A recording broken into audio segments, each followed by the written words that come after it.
What's going on, everybody? Welcome back to PH Nation. Hope everybody's doing well. Before we get started, please hit that like, consider hitting that subscribe button. Today, I'm going to be telling y'all a little story about the first time I ever went to drug rehab. And this is back when I was 18 years old. And I'm just going to tell y'all that story because it's kind of a funny one. And, it was a big experience. Early on in my recovery, I never experienced anything like it. So we're going to get into that. We just got to our first job of the day. I'm at work. So I'm sitting here trying to get motivated to go out and start this job. But decided to come on here and share a little story with y'all. So the first time I went to drug rehab, I think I was 18 years old. I had just turned 18. And by this time, when I just turned 18, I had already been using for a couple of years. I mean, it hadn't got to the point where I ended up down later on in the future, like in my early 20s. But, I was still at the point where we knew I had a problem, right? Of course, because I was going to a drug rehab. But by this time, I had already started, my drug of choice was Opanas and heroin. And for the first couple of years, I was just snorting it and, just doing normal young kid stupid things. But anyway, I ended up, by this time, I had been shooting up for about a year at this point. So, and when I started shooting up, things started to spiral very quickly, right? And my parents, I hid it from them for a while I was just, casually snorting this stuff. And I say casually, but, to the naked eye, I was just a wrecking ball on a bad path. But when I started shooting up, things got noticeably different, right? Noticeably different because I stopped giving a fuck, right? I started getting sloppy and things just took a bad turn when I started shooting up. So anyway, my parents, started getting a little worried for me. And, at this time, at this age, I had never really been away from home, right? Never been away from home. Dropped out of school in 10th grade and, still lived with my parents. So this would have been a big life experience for me, right? So my parents ended up calling and getting me into my brother did, a full scholarship, didn't have to pay for it. Because at the time, and my brother still does, he works for a big, recovery company, drug recovery company. So they got me a full scholarship to go to this place. So my parents, or my mom rather, she called me one day into the room and said, "Paul, we got you a bed at the Life Center of Galax." And I'm from North Carolina, and the Life Center of Galax is in Virginia. So when she told me this, I said, "Are you kidding me? This is 6 hours away, up in the mountains somewhere. I'm not fucking doing it. I'm not doing it." And a whole big argument and fight broke out for about 2 days. And, then they kicked me out and started threatening me with stuff. And so I just gave in and said, all right, screw it. You know what? I don't want to be homeless at this age. I've never really experienced anything like that. I didn't really know how to survive at that age, right? I was a pretty sheltered kid. And that's a big trend. A lot of these sheltered kids growing up tend to, start rebelling at a very early age. And that, in my case, that's what happened to me. But anyway, I gave in and told them I would go. And deep down inside of me, the whole time I was like, I'm just telling them this. I'm not really going to go, blah, blah, blah. I'm just going to get in the car and go up there just to please her. And when we get up there, I'm just going to say, I tried, I can't do it, I'm not doing it, right? So in the meantime, I'm getting ready for this trip before we go. She said, all right, well, we're going to leave tomorrow morning. I said, all right. So I'm getting ready for this trip. I'm calling up the dope man. I'm getting some stuff tucked away for the ride up there because I don't want to be dope sick. And I know that's my number one fear when I was going to rehab was I don't want to be dope sick, right? So I start, getting on the horn, calling people saying, look, I need to get some stuff. I'm leaving. I'm getting shipped to rehab. I got to, get some stuff and take with me. So I do that, the night before.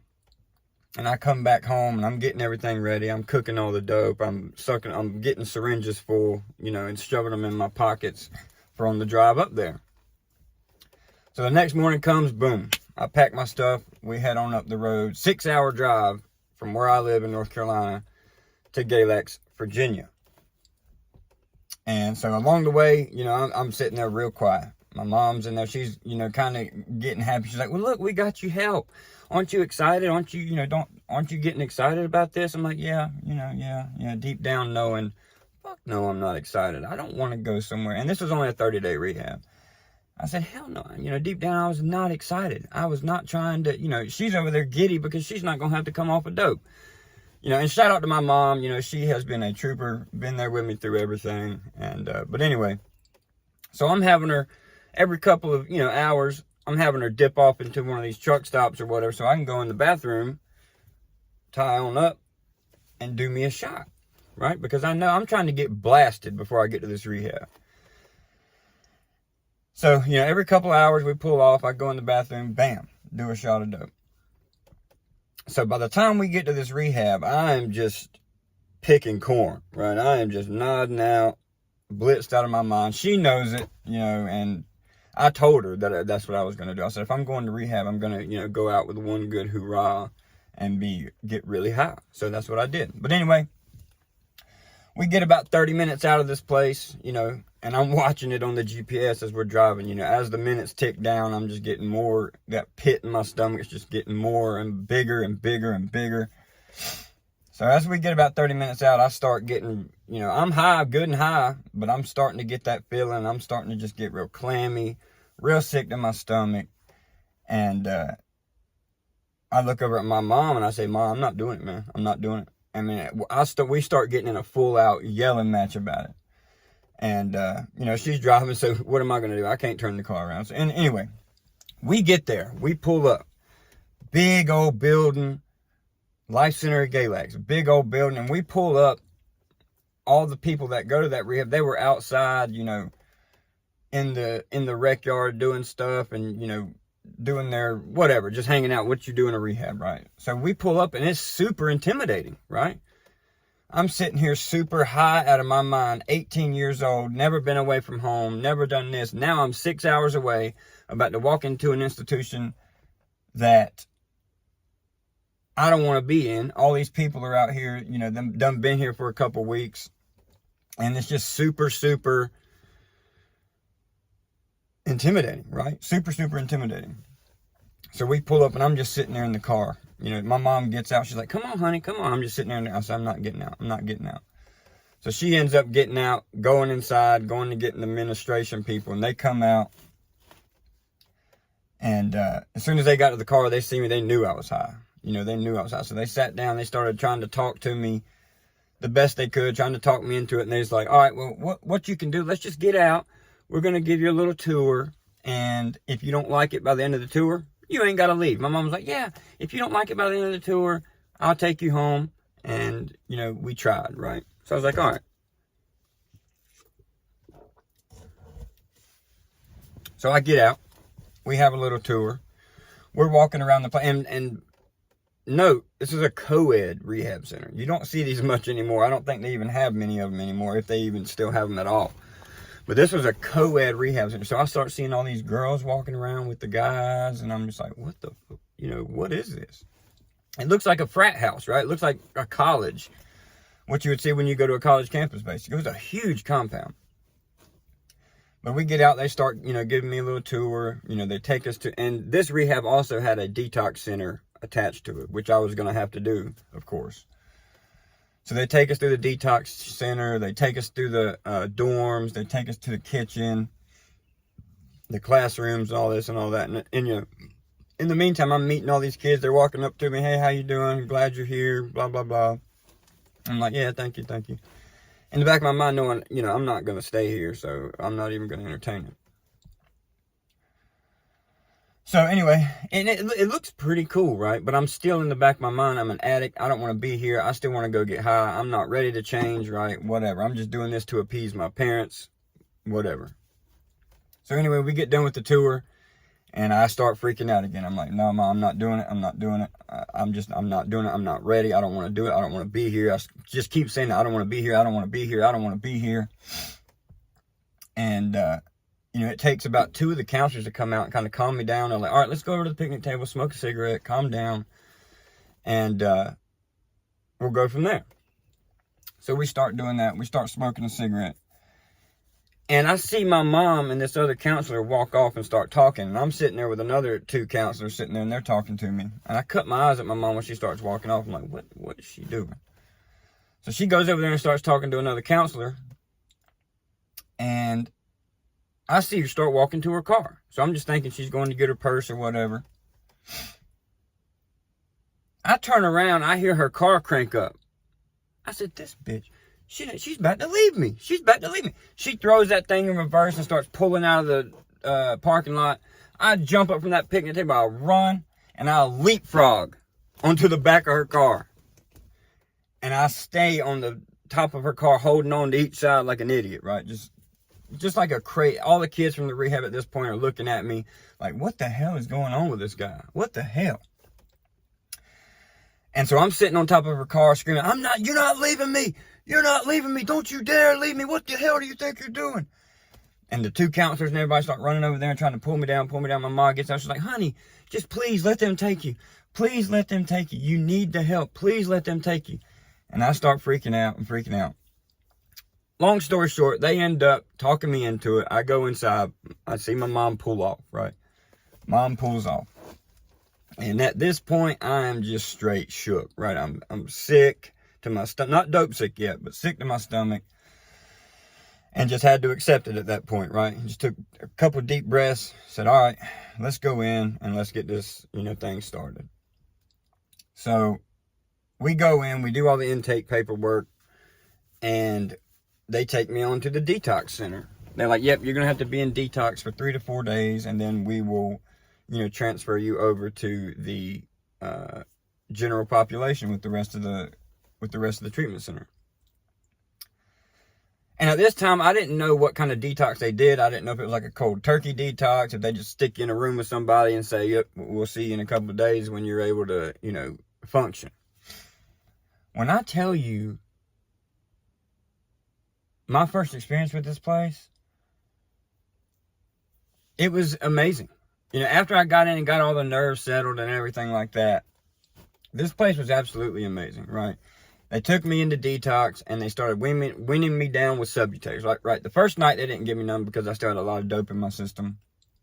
They give me drug tests, see everything I pop hot for.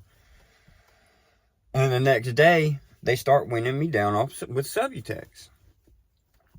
And I don't know how they did it, but by the end of it, I was not sick anymore. And however they weaned me down, they did it just perfectly. And it blew my mind. I was like, I didn't experience any kind of discomfort going through this. So anyway, I get through my couple of days with detox. It's like a little separate dorm off to the side of this treatment center where they detox all the kids. But anyway, they finally transfer me over to the general population of the treatment center. And I get my room and I meet my roommates and I start mingling with everybody. They start showing me around. And people flock to me. I've always been that type of person where I get along with everybody and people tend to flock to me because I'm just that kind of personality where I can talk and get along with people. So people start flocking to me, start like introducing themselves, telling us where they're from, where you from, blah, blah, blah. And we start clicking up and they start showing me around and, meeting all these different girls, going to lunch and just doing all this. And, long story short, that's really kind of, I wanted to tell you all that story of, getting to the rehab. But once I got there, man, this was one of the best treatment centers that I had ever been to in my life, right? It was so cool the way they ran things. It was co-ed. You could smoke. You had so much freedom. You could go outside whenever you wanted to. They had all these other activities, the classes they did. And I ended up, completing that treatment center. And I'll go into some more stories about this treatment center, later on in another video. Just let me know in the comments if y'all want to hear more about this place. It was only a 30-day treatment center. I ended up staying 40 days because they held me because I ended up transferring to a halfway house once I completed that treatment. So I had to stay for like an extra 10 days or something so I could make the smooth transition. They didn't want me on the street, right? They wanted me to do a smooth transition. But yeah, I'll definitely tell more stories about that because the way they ran this place, man, it was so cool. And by the time the month came, I didn't want to leave, right? I showed up to this place hell-bent on not staying, just freaking out. And by the time the treatment was over, I did not want to leave. I had met so many great people.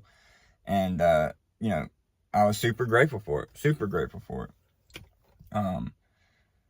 But, going on, this was definitely not my first or my last, or this was my first, but definitely not my last treatment center. I have way more stories, man. I've been to, I think, probably between 6 to 8 treatment centers total. And that's not including, the jails and lockup I was doing. So, but let me know in the comments if any of y'all can relate to this story. I know, us as addicts trying to experience things for the first time, it gets a little crazy, it gets hectic. But I just wanted to share this with y'all. I hope y'all enjoyed it. Let me know in the comments what other stories y'all want to hear. I have plenty about addiction, being locked up, and I'll get into those as well as we go on. But I appreciate y'all tuning in. Hope y'all enjoyed it. Until next time, we'll see y'all later.